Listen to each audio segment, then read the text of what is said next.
Olá, querido amigo, chegamos à lição 6, a canção de amor do rei. Qual é a canção de amor do rei? É o livro de Cantares, é o livro que o rei Salomão escreveu, narrando o romance, narrando a vida conjugal, narrando as suas intimidades entre ele e a jovem Sulamita.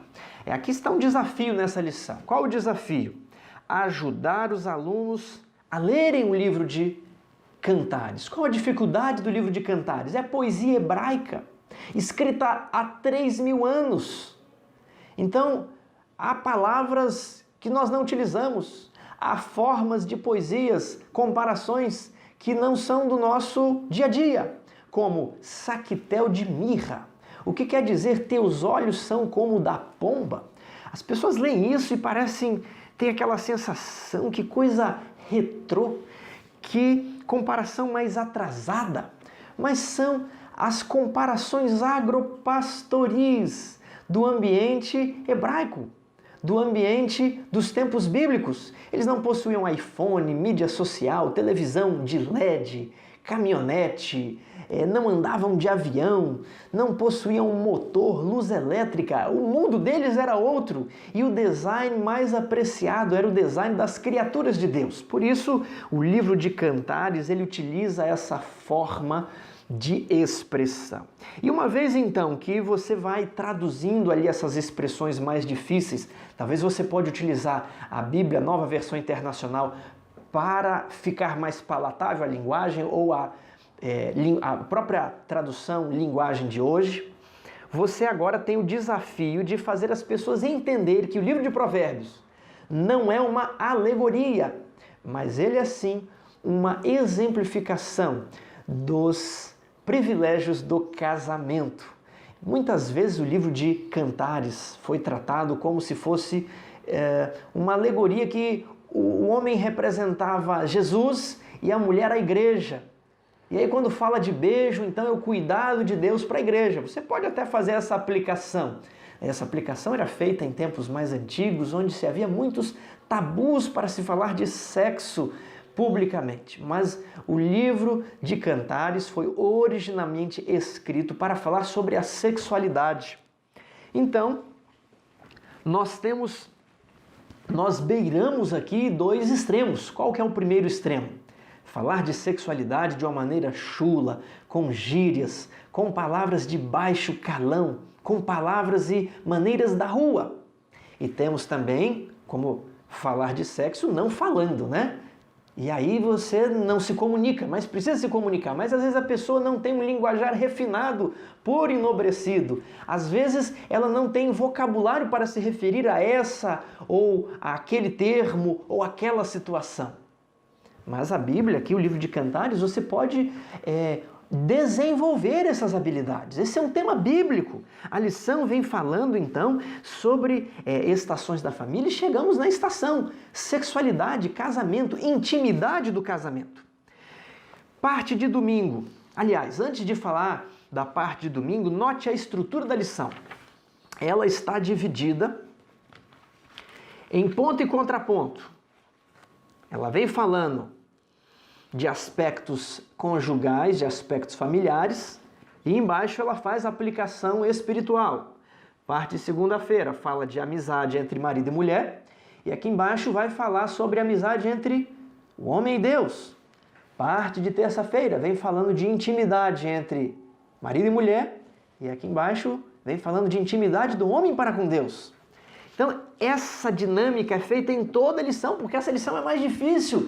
É difícil abordar o tema sexualidade, é difícil falar do livro de Cantares. É um tema mais delicado, você não quer esbarrar, você não quer utilizar uma palavra indevida, mas como preencher o tempo da lição falando sobre sexualidade? É um desafio, prepare-se, estude a lição, mas é um tema que pode ser muito explorado.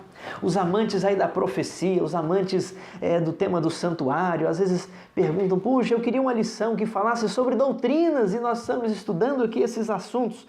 O que eu tenho a dizer? Eu já ouvi alguns comentários ao longo desse trimestre, por que nós estamos estudando esse assunto? Olha, o assunto das profecias ele é muito mais complicado. O assunto da família, ele é um assunto do cotidiano, e todo mundo tem família, e todo mundo fala sobre família.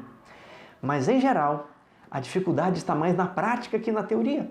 Quantas pessoas que tinham a doutrina certa e tinham a teoria da verdade, deixaram a igreja ou ficaram em uma situação ruim por problemas familiares, por problemas sexuais, por problemas com os filhos?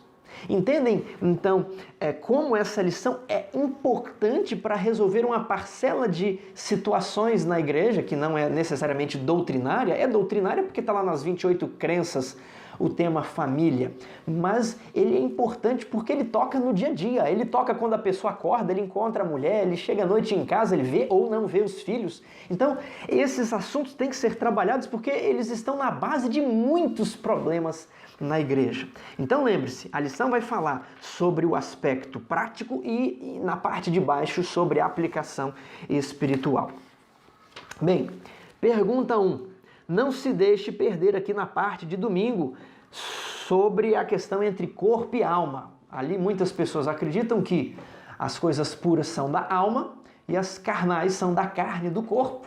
Então o sexo pertence só à parte do corpo. Quando a nossa alma desencarnar, não haverá mais sexo, porque a alma não lida com a matéria. A matéria contamina o espírito.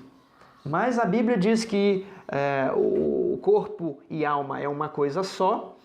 Então, não delongue essa discussão. Essa discussão é só para responder para chegar na seguinte conclusão. Sexo faz parte da vida.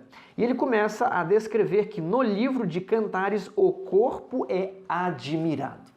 Destaco a pergunta para reflexão na parte inferior de domingo. Como podemos nos proteger das influências culturais e morais que transformam a sexualidade em nada?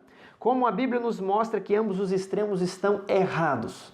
Ellen White tem o seguinte conselho: devemos evitar assim, cortar, ler, ouvir e ver tudo que sugira pensamentos impuros. Então, livros baixos, imagens, filmes, séries, tudo que ali músicas estão sugerindo deturpações sexuais, deturpações, pensamentos impuros sobre todos os assuntos familiares. Outro detalhe, para você não se perder aqui nos tópicos da lição, eu sugiro você adotar uma palavrinha que resuma aquele dia. O que eu fiz aqui? Domingo eu coloquei sexo faz parte da vida. Esse é o foco. Segunda, amizade. Terça, intimidade. Quarta-feira, sexo antes do casamento. Quinta-feira, aberrações, desvios sexuais. Tendo isso na mente, você vai conduzindo sem se perder. Porque você chega nesse título aqui, os amores da canção de amor, você fala, o que isso significa mesmo? Ele está aqui descrevendo vários textos do livro de Cantares, está fazendo várias comparações belíssimas de que a esposa, de que os olhos são como os da pomba, de que os dentes são brancos como as ovelhas, de que os seios são como duas gazelas gêmeas. Ele diz que o amor de Sulamita é melhor que o vinho e de que o beijo dela é como o leite e o mel. E você fala, mas o leite? Você acha que tinha leite de caixinha naquela época? Você acha que havia refrigerador para conservar o suco de uva, para conservar o leite? Você acha que o mel era então tão abundante como nós temos hoje? As coisas eram muito mais difíceis. Não havia máquina para fiar tecidos, não. Era tudo feito fio por fio. Era antes da Revolução Industrial. Então as coisas eram mais difíceis. Então o que eu destaco aqui? Leia Cantares, capítulo 4. Os primeiros versos ali, vai trabalhando a poesia, vai trabalhando os elogios puros, retirados da criação, do design do Criador, para o cônjuge. Destaco aqui na lição, o amor verdadeiro não é natural ao coração humano, é um dom do Espírito Santo. Destaco também, amizade, companheirismo, esse é o sentido, essa é a parceria que faz a parte sexual ter sentido, ok? E amizade e relacionamento com o nosso Criador. A oração é como abrir o coração a um amigo. Não devemos ter uma religião formal para com Deus, mas como marido e mulher são. transparentes, abertos um com o outro, amigos, companheiros. Terça-feira, intimidade, reciprocidade na vida íntima do casal. Então, Salomão convida a Sulamita para ir até o Líbano, ela o convida para ir ao seu jardim. E agora, o texto de Coríntios, 1 Coríntios 7:3, é um texto importante de ser abordado. Lembre de ler os textos bíblicos. Ah, mas meu aluno ele já leu. Eu vou só comentar o que o texto de Coríntios fala. Não, se o texto é importante, você lê. Você precisa ler novamente, ler, comentar. 1 Coríntios, capítulo 7, verso 3. O marido conceda à esposa o que lhe é devido, e também semelhantemente a esposa ao seu marido. A mulher não tem poder sobre o seu próprio corpo, e sim o marido. E também, semelhantemente, o marido não tem poder sobre o próprio corpo, e sim a mulher. Não vos priveis um ao outro. Leia, trabalhe, pergunte se as pessoas entenderam o que Paulo está falando. Depois, na pergunta 6 aqui, no rodapé de terça-feira, ele está trabalhando a palavra conhecer. Yadá, no hebraico, é o verbo utilizado para conhecer, para saber das coisas. Deus conhece o que está no nosso coração. E é utilizado também para descrever a relação sexual. Aquele que conheceu o outro. Conheceu como? Conheceu tudo. A virgem era aquela que não conhecia um homem. Está lá o texto onde Ló fala assim, olha, eu vos entrego as minhas filhas. Talvez você não está percebendo a palavra conhecer aí na revista e atualizada, mas na versão Almeida, revista e corrigida, está lá dizendo que o homem conheceu a mulher. Na revista e atualizada está coabitou. Então, como devemos conhecer a Deus? Formalmente, apenas na teoria, ou devemos ter um conhecimento profundo, íntimo do Criador? Quarta-feira, amor no tempo certo. O que Cantares 4:12 nos ensina? Jardim fechado és tu, minha irmã, noiva minha, manancial recluso, fonte selada. O que isso aqui está querendo dizer? Que Sulamita estava preservada até quando o seu casamento se consumou com Salomão. Essa é uma orientação bíblica, essa é uma instrução para todos os jovens da igreja, que seja uma fonte selada, que seja um jardim privado. Eu vi na internet uma imagem muito interessante, dizendo que as moças, e por que não os rapazes também, devem ser um jardim particular e não uma praça pública. Quais são as boas notícias para os que se arrependem de suas escolhas erradas quanto à expressão da sua sexualidade? Ah, se eu pudesse voltar no passado, fiz coisas erradas, não tive instrução, ou tive e não atendi os conselhos do meu pai, os conselhos da igreja. Bem, leia as promessas de Deus, leia o texto bíblico. Lá, 1 João 9.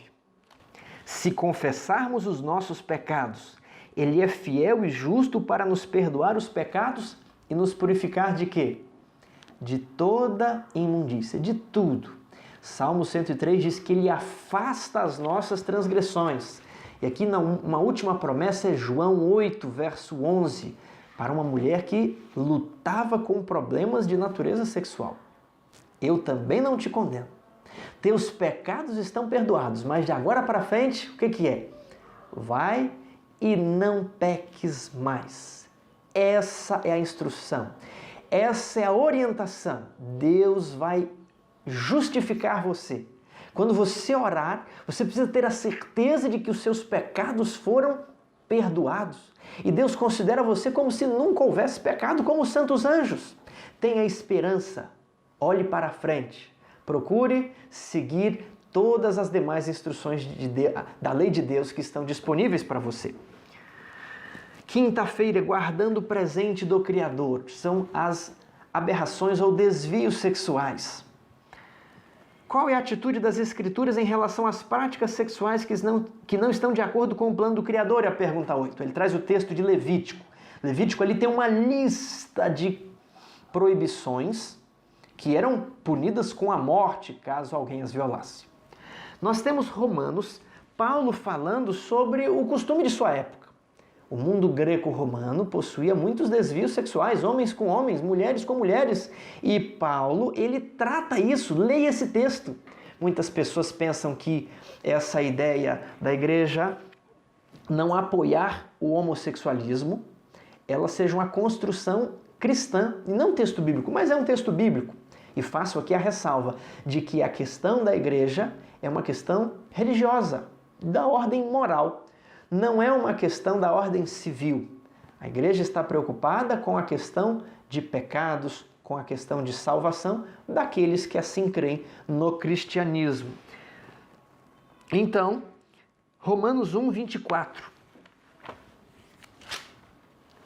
Por isso, Deus entregou tais homens à imundícia pelas concupiscências de seus próprios corações, para desonrar os seus corpos entre si. Pois eles mudaram a verdade de Deus em mentira, adorando e servindo a criatura em lugar do Criador. Por causa disso, Deus os entregou a paixões infames. O que são paixões infames? São paixões vergonhosas. Porque até as suas mulheres mudaram o modo natural de suas relações íntimas por outro contrário à natureza. E aqui você precisa abordar a coisa com um linguajar refinado. Qual é o modo natural das mulheres terem as suas relações? É por meio do contato do órgão sexual feminino com o órgão sexual masculino. Nós chamamos de conjunção carnal ou de ato conjugal. Você pode utilizar essas expressões ao se referir ao ato sexual na classe durante o período da lição. Então as mulheres, elas violaram essa maneira natural. Verso 27. Semelhantemente, os homens também, deixando o contato natural da mulher, se inflamaram mutuamente em sua sensualidade, cometendo torpeza homens com homens e recebendo em si mesmos a merecida punição por seu erro, dado as desvantagens que ocorrem na saúde física. Outro texto é 1 Coríntios 6, verso 9. Ou não sabeis que os injustos não herdarão o reino de Deus? Não vos enganeis, nem impuros, nem idólatras, nem adúlteros, nem efeminados, nem sodomitas. Então mostre aos alunos, olha, a orientação bíblica é de que os homossexuais, sodomitas ou efeminados, passivos ou ativos, eles não têm lugar no reino de Deus. Pergunta 9. Qual a orientação para os cristãos quanto à sua sexualidade e a dos outros em um mundo caído? A solução, sim. E eu não posso aqui ficar falando só do problema. Olha o que é feito, olha o que fulano fez, olha o que aconteceu, olha como é que está a situação do mundo, olha a novela das 8, olha o filme que passou esses dias, olha o que... A lição vai ficar negativa. Eu preciso aqui trazer esperança, eu preciso trazer solução para os problemas das pessoas. Então, Romanos é o primeiro texto que aparece aqui nessa pergunta. Muitas pessoas têm um evangelho que só vai até Romanos capítulo 3. Ele fica ali só até Romanos capítulo 3, 28. É a teologia de um verso só, onde o homem é justificado pela fé independentemente das obras da lei. Só que nós precisamos avançar todo o livro de Romanos. Nós precisamos chegar ao capítulo 6, ao capítulo 7, ao capítulo 8. E mostrar que Deus provê uma solução para as pessoas. Ele vai crer, ele vai ser perdoado, como nós falamos na lição, na parte de quarta-feira. Mas a partir de agora ele precisa andar em novidade de vida, ele precisa se libertar das paixões que o escravizavam. Essa que é a promessa. Imagine uma pessoa que tem dificuldade com adultério. Você vai falar para ela aquele evangelho, olha, creia somente e você é pecador mesmo, de vez em quando você adultera, de vez em quando você comete aqui um ato homossexual, de vez em quando você vê uma pornografia. Que tristeza! Não, você tem que prometer. Olha, o livro de Romanos ele começa aqui perdoando todos os seus pecados de graça, sem que você tivesse que fazer nada. Cristo morreu por nós enquanto éramos ainda pecadores. Mas a partir de agora, ele te oferece uma novidade de vida. Trabalhe Romanos capítulo 8. Olha o que pode ser destacado em Romanos capítulo 8. Porque às vezes a pessoa também se foca ali no homem de Romanos 7. Ele quer fazer, mas não consegue. Ele sabe que deve ser fiel à esposa, mas de vez em quando ele adultera. Ele sabe que deve esperar até o casamento, ela sabe, mas a carne é fraca, né? Nós somos pecadores mesmo. Não, olha, graças a Deus, porque o Espírito da vida em Cristo Jesus te livrou da lei do pecado e da morte. Jesus Cristo, aqui no verso 3, cumpriu a lei na carne pecaminosa, em semelhança de carne pecaminosa, para que você não tivesse medo, ao receber o Espírito Santo, de ser vitorioso também. E aqui ele coloca, verso 8, porque os que estão na carne, que é o homem de Romanos 7, é o homem que está na carne, não podem agradar a Deus. Então Deus, ele promete vitórias nos desvios sexuais. Deus promete vitória para o cônjuge, para o jovem, para aquele que quer uma vida diferente, para que quer ter paz com Deus. Vejam mais, 2 Coríntios 10, verso 5, leia o texto na sua sala, levando cativo todo pensamento a Deus. Gálatas 5, 24, crucificar a carne com Cristo. Você vai crucificar sua natureza, você vai crucificar suas paixões baixas. E aqui, Colossenses 3, verso 3. Vamos dar uma olhada nesse verso aqui. 3, verso 5. Fazei, pois, morrer a vossa natureza terrena. E o que é natureza terrena? Prostituição, impureza, paixão, lasciva, desejo maligno e avareza, que é a idolatria. Você tem que terminar a lição dando esperança, trazendo solução para todos os problemas da humanidade. A solução se chama Cristo. Ele perdoa e ele transforma.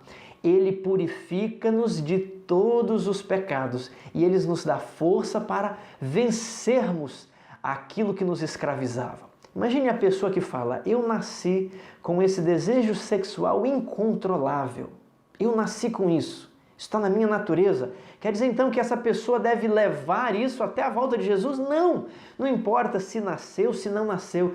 Jesus é a solução para todos os seus problemas. Jesus, ele quer fazer você sepultar, crucificar a sua natureza terrena. Deus perdoa os que se arrependem do pecado. E a lição ainda dá uma dica, o seguinte: alguns podem ser incapazes de viver uma restauração completa nesse aspecto da experiência humana.